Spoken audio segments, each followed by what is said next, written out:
मेरे प्रिय दोस्त, बड़ी खुशी की बात है कि मैं आज बुद्ध पर महात्मा बुद्ध पर वीडियो बना चुका हूँ। अब मैं वीडियो बनाने जा रहा हूँ महावीर के विषय में, मतलब कि जैन धर्म के विषय में। जैन धर्म के संस्थापक थे ऋषभदेव और जैन धर्म के 23वें तीर्थंकर पार्श्वनाथ थे और जैन धर्म के 24वें तीर्थंकर महावीर थे। 23वें तीर्थंकर कौन थे? पार्श्वनाथ, याद रखिएगा। और 24वें तीर्थंकर कौन थे? महावीर।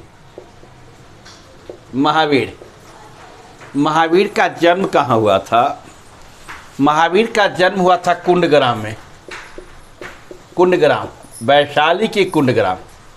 जो ही वैशाली जाइएगा, इनके जन्मस्थली पर मैं घूमने गया था कुंडग्राम में और वहाँ पर देखा था। तो वैशाली के कुंडग्राम इनका जन्म हुआ था और जन्म हुआ था 540 बीसी में, 540 बीसी में जन्म हुआ था। जब 30 वर्ष की अवस्था में थे तो इनके माता पिता मर गए थे। 30 वर्ष की आयु में, 30 वर्ष की अवस्था में इनके माता पिता मर गए थे। इनके पिता का नाम सिद्धार्थ था। पिता का नाम सिद्धार्थ था। ये गायत्री कुल के थे। कौन कुल के? गायत्री कुल के थे। और माता का नाम त्रिशला था। माता का नाम त्रिशला था। चेटक की बहन थी। चेटक की, लक्ष्मी गंडाज के चेटक से उसकी बहन थी। जैसे पुराने ज़माने में जितने भी महाराजे थे, महात्मा बुद्ध महाराजा थे, महावीर महाराजा थे, अशोक राजा था। में जो व्यक्ति थे वो राजा महाराजे थे और उन लोगों ने ही मार्गदर्शन करवाया और उनके ही मार्गदर्शन पर लोग चलने का प्रयास किया। यह जान लीजिए, महावीर के पिता जो सिद्धार्थ थे और माता का नाम त्रिशला। भारत जो देश है वह पितृ प्रधान देश है। माता के नाम पर वंशज नहीं चलता, यानी पिता के कुल के अनुसार ही चलता है। तो पिता के अलग कुल के थे, माता के अलग कुल के थे, लेकिन दोनों क्या थे? राजा परिवार के थे। लक्ष्मी गंडाज, वैशाली का लक्ष्मी गंडाज बहुत बड़ा पॉपुलर है जी। तब माता थी त्रिशला, पिता थे सिद्धार्थ। जब महावीर 30 वर्ष की अवस्था ही थे तो इनके दोनों को मृत्यु हो गया था, माता पिता को। तो इनका लालन पालन कौन किया था? इनका बड़ा भाई नंदीवर्धन। अगर माँ बाप नहीं रहता है तो घर के बड़े सदस्य भी लालन पालन करते हैं, आगे बढ़ाते हैं बच्चों को और उसकी देख रेख में ही बच्चा चलता है। तो नंदीवर्धन नाम क्या था?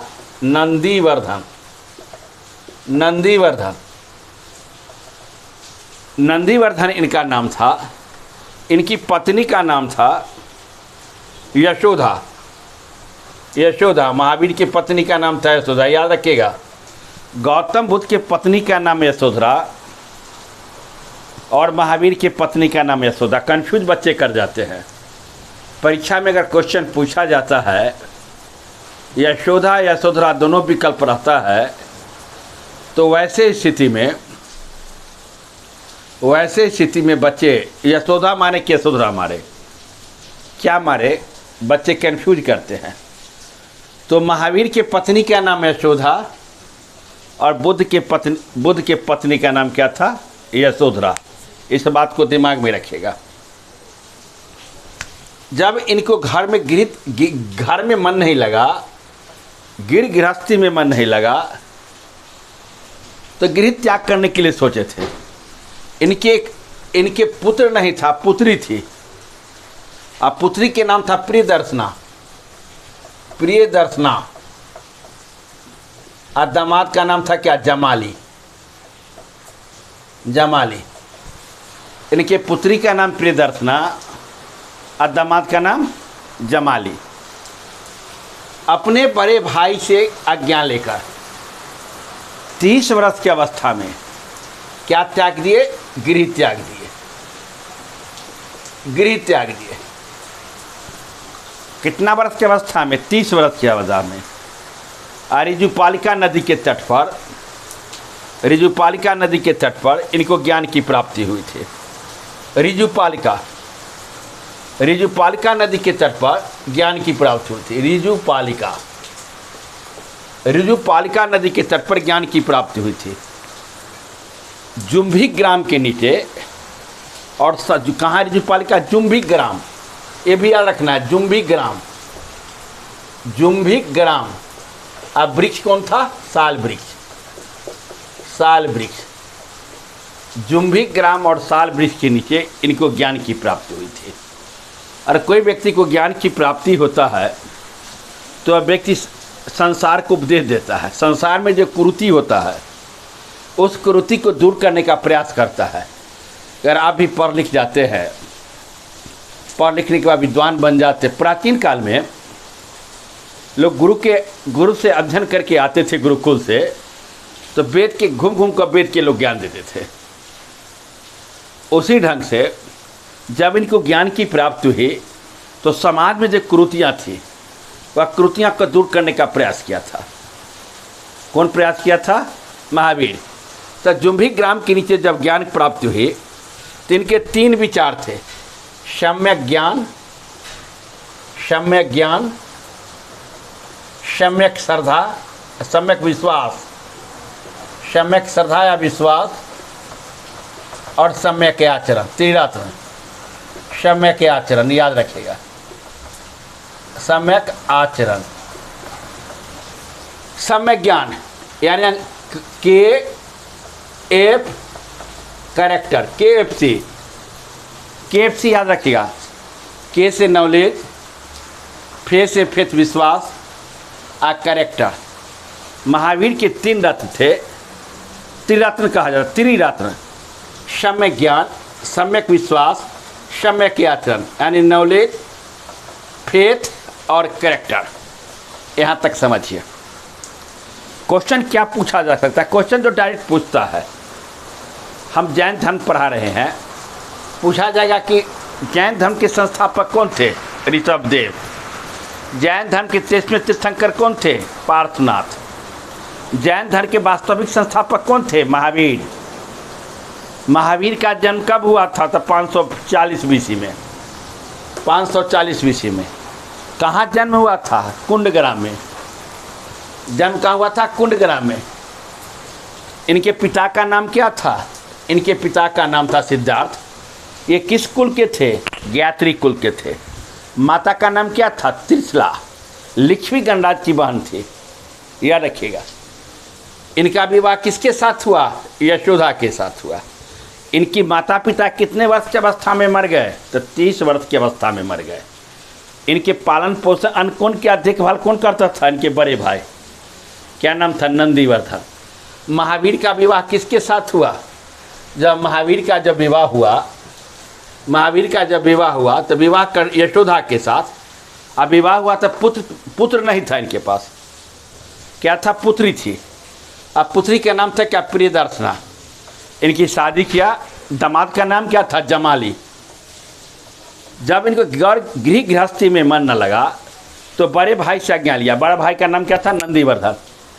नंदीवर्धन से आज्ञा लेकर गृह त्याग किए। और गृह त्याग कर कहाँ चले गए? जुम्भिक ग्राम के निकट, ऋजुपालिका नदी के तट पर, साल वृक्ष के नीचे। जुम्भिक ग्राम के निकट ऋजुपालिका नदी के तट पर साल वृक्ष के नीचे 12 वर्ष तक घोर तपस्या किए थे। कितना वर्ष तक? 12 वर्ष, याद रखिएगा। 12 वर्ष तक घोर तपस्या करने के बाद इनको ज्ञान की प्राप्ति हुई थी। ज्ञान की प्राप्ति होती है। किसी व्यक्ति को जब ज्ञान की प्राप्ति होती है, महावीर के विषय में एक बात जान लीजिए, जब ज्ञान की प्राप्ति होती है, इनका नाम कहा गया जीन। निगंठनाथ भी नाम था। जीन क्यों कहा गया?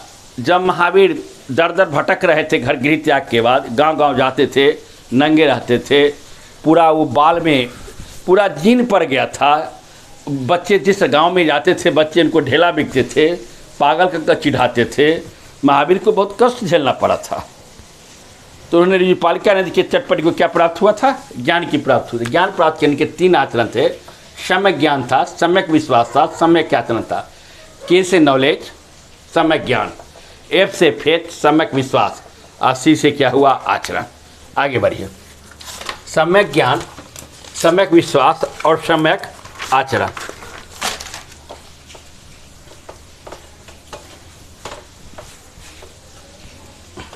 देखिए इनका सिद्धांत क्या था?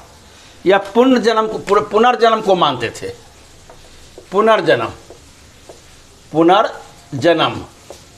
अब पुनर्जन्म को मानते थे। मैं जब मृत्यु होता है तब व्यक्ति को क्या होता है? मृत्यु के बाद व्यक्ति को जन्म होता है। आत्मा, व्यक्ति मरता है, शरीर मरता है, लेकिन आत्मा क्या होता है? जी शाश्वत होता है। भगवान श्री कृष्ण गीता में कहे हैं, जिस प्रकार पुराने वस्त्र को त्याग कर आप नए वस्त्र को धारण करते हैं, उसी ढंग से आत्मा है, पुराने शरीर को त्याग कर नए शरीर को धारण करता है। तो आत्मा, तो फिर पुनर्जन्म की मुक्ति के लिए उन्होंने एक मार्ग चुना था। वह मार्ग क्या था? मोक्ष। मोक्ष। अब मोक्ष की विधि क्या था? मोक्ष चुना था। अब मोक्ष किसको कहते हैं? मोक्ष की परिभाषा हुआ, जन्म और मृत्यु के बंधन से मुक्त होना ही मोक्ष कहलाता है। जन्म और मृत्यु के बंधन से जब मुक्त कोई व्यक्ति होता है तो ही मोक्ष कहलाता है। अब मोक्ष की मिलता है? हजारों लाखों व्यक्ति के तपस्या करने के बाद, जीवन में अच्छे काम करने के बाद उसके मोक्ष की प्राप्ति होती है। भगवान श्री कृष्ण गीता में भी कहा है, 84 लाख योनि के बाद मनुष्य का तन मिलता है। आए मनुष्य का तन है ना, बहुत ही पवित्र माना जाता है। लेकिन जो व्यक्ति जन्म लेता है, आगे बढ़ता है, तो व्यक्ति को क्या होता है? इसी में पाप पुण्य सब करने लगता है। उसकी मोक्ष की प्राप्ति नहीं होती है। मरता है, जीता है, मरता है, पुनर्जन्म की प्राप्ति होती रहती है। तो मोक्ष की कहता है, जैन धर्म मोक्ष मानता था। मोक्ष की पुनर्जन्म के सिद्धांत को प्राप्त हो, पुनर्जन्म के सिद्धांत को मानता था। अब मोक्ष प्राप्ति के लिए मार्ग दिखाया था। अब पुनर्जन्म को से मुक्ति करने के संलेखन विधि किया था। संलेखन विधि बड़ा कठोर विधि होता है। उन्होंने ब्रह्मचर्य को भी माना था, लेकिन ब्रह्मचर्य को कठोर रूप से नहीं माना था। ब्रह्मचर्य पर विश्वास किया था, लेकिन ब्रह्मचर्य को कठोर रूप से नहीं माना था कि ब्रह्मचर्य को लागू ही करना है। किसमें? जैन धर्म में। तब ब्रह्मचर्य को ही कठोर रूप से नहीं माना था। ज्ञान प्राप्ति के बाद ये क्या कहलाए थे? केवल शब्द। केवल शब्द कहा थे। केवल केवल केवल भी कहा गया। इनकी उपदेश देने की भाषा था प्राकृत। जो प्राकृत भाषा था वह कठोर भाषा था। प्राकृत भाषा कैसी भाषा? सरल भाषा नहीं थी। किसी व्यक्ति को आम भाषा में समझाइए, सरल भाषा में किसी बात को आपको रखिए, तो विद्यार्थी, कमज़ोर से कमज़ोर विद्यार्थी क्लास में समझ जाएगा। अगर यही कठिन भाषा का प्रयोग करें क्लास में, चाहे कहीं भी कठिन भाषा का प्रयोग करें, इंटेलेक्चुअल आदमी तो समझ जाएंगे, लेकिन जो इंटेलेक्चुअल पर्सन नहीं होंगे, जो पढ़े लिखे व्यक्ति नहीं होंगे, वो भाषा को नहीं समझ। लेकिन प्राकृत भाषा में जो दे दिया जाता था, यह भाषा कठोर था, बहुत कठोर था। क्या था? बहुत कठोर था। एक ढंग से उपदेश दिया गया। जब महावीर की मृत्यु हुई, महावीर मृत्यु के बाद इसके शिष्य भद्रबाहु और स्थूलभद्र, जो प्रिय शिष्य थे और इनके शिष्य थे, भद्रबाहु और स्थूलभद्र, याद रखिएगा, भद्रबाहु और स्थूलभद्र, भद्रबाहु और स्थूलभद्र दो शिष्य था। और भी महावीर के शिष्य थे। आप जानिए, मगध में अकाल पड़ा था। ये हो गया भारत, गौर से समझिएगा, भारत। ये हो गया मगध क्षेत्र। यहाँ पर अकाल पड़ा। अकाल पड़ा तो 12 वर्ष तक अकाल पड़ा, दुर्भिक्ष। यहाँ का शासन कौन था? शासक कौन था? चंद्रगुप्त मौर्य। आज चंद्रगुप्त मौर्य जैन धर्म को मानता था। जब अकाल पड़ा तब भद्रबाहु था, बहुत सारे जैन धर्मी को मानने वाले व्यक्ति को लेकर चला। कहाँ चला गया? कर्नाटक। कहाँ गया? दक्षिण भारत में आ गया, दक्षिण भारत में। स्थूल भरत थे जो मानने वाले थे स्थूल भरत के विचार को, ये रह गया बेचारा मगधे में। देखिए भाद्रबाहु थे दो, इसमें जैन धर्म दो पार्ट में बटा था, श्वेतांबर और दिगंबर। दिगंबर मतलब नग्न वस्त्र, नग्न रहते थे, नग्न रहा करते थे। भाद्रबाहु जो कर्नाटक में चले गए, दक्षिण भारत में जैन धर्म के प्रचार प्रसार के लिए चले गए, इनके साथ बहुत जैन धर्मावलंबी जो जैन धर्म के मानने वाले व्यक्ति थे वो भी गए, इनके साथ चंद्रगुप्त मौर्य भी चला गया था। आप जानते हैं चंद्रगुप्त मौर्य के जब जीवन के अंतिम समय इन्होंने जैन धर्म को स्वीकार किया था, इसकी मृत्यु कहाँ हुआ था? एक क्वेश्चन परीक्षा में पूछे जाते हैं, इस बात को दिमाग में रखिएगा। चंद्रगुप्त मौर्य की मृत्यु कर्नाटक के श्रवणबेलगोला में, कहाँ? कर्नाटक के श्रवणबेलगोला में हुआ था। बेलगोला में इसने अपना शरीर त्यागा था। बेलगोला में, कर्नाटक के श्रवणबेलगोला में शरीर त्यागा था। अब भद्रबाहु क्या थे? नग्न रहते थे। स्थूल वस्त्र क्या था? श्वेत वस्त्र पहनता था, श्वेत वस्त्र। जैन धर्म दो बात पे बटा, दिगंबर और श्वेतांबर, याद रखिएगा। जैन धर्म दो भाग में बटा, एक हुआ दिगंबर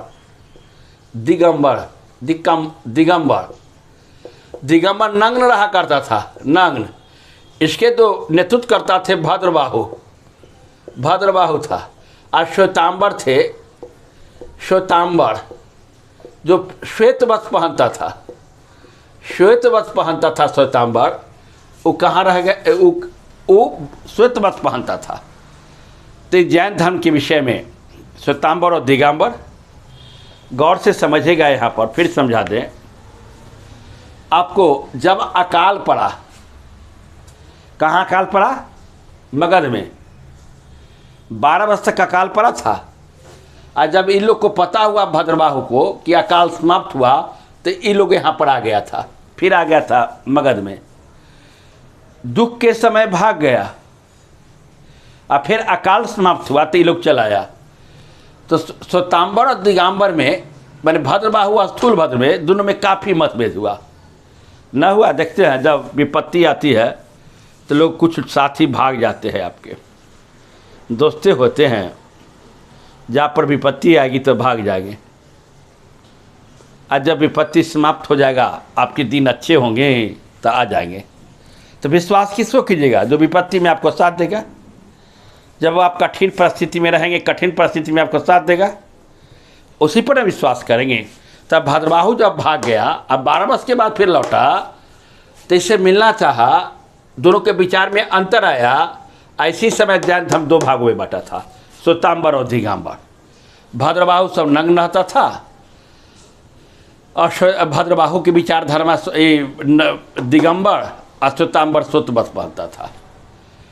और चंद्रगुप्त मौर्य थे, जीवन के अंतिम समय कर्नाटक के श्रवणबेलगोला में अपना प्राण त्यागे थे। अगर आपको, फिर हम नेक्स्ट क्लास में कंटिन्यू क्लास करेंगे, महावीर प्रदोषे से बचा हुआ ऐसे। अगर आपको वीडियो अच्छा लगा तो मेरे में सब्सक्राइब करना मत भूलिएगा, और सब्सक्राइब के साथ साथ लाइक बटन जरूर दबाइएगा। पिछला वीडियो मैंने सचिवालय सहायक कब होगी उसको डाला था। जो भी परीक्षा का कोई अपडेट मुझे जानकारी होगी, 67वीं बीपीएससी का, 67वीं बीपीएससी ही होने वाली है। इसका डेट फिक्स नहीं है, लास्ट अगस्त बोला जाता है, 25 सितंबर। सेंटर अभी ओके नहीं हुआ, जो ही सेंटर ओके होगा, अब मुझे स्पष्ट रूप में जानकारी हो जाएगी। 28 अगस्त या 1 सितंबर में परीक्षा। आयोग उसी को मानकर तैयारी कर रहा है, इसलिए आपसे अनुरोध है, परीक्षा की तैयारी में ढिलाई मत करेंगे। अगर आयोग की पूर्ण तैयारी हो जाएगी तो परीक्षा ले ली जाएगी 28 अगस्त, और नहीं तो 1 सितंबर में। अंत में सभी आदमी को, मेरे दोस्त को कहना चाहूँगा, अच्छा लगे वीडियो तो लाइक कीजिएगा, सब्सक्राइब जरूर कीजिएगा। धन्यवाद। जय हिंद।